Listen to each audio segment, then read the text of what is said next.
Ang ganda nito guys, oh. Naglalakad-lakad ako dito sa may gilid ng insect house. Tapos nakita ko to, ang cute. Ayan oh, ang ganda. Mayroong bee, dalawang bee. Siguro ang tamis niyan. Ayan. Ang cute niya. Ito oh. Ayan oh. Ang cute niya.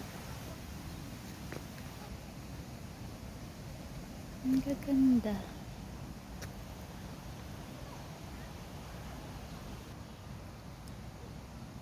Diba ang sarap magpasyal-pasyal sa nature tapos ganito yung makikita mo. Ang ganda.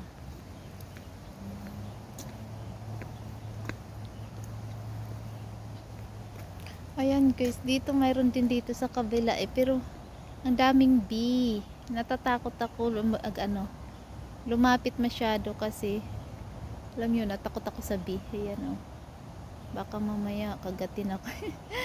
Pero ang ganda. Siguro ang tamis niyan kasi ang daming bee na na lumalapit sa kanila.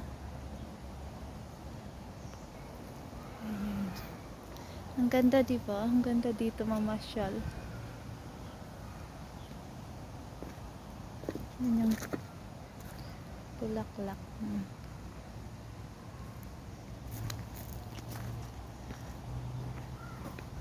Ang ganda.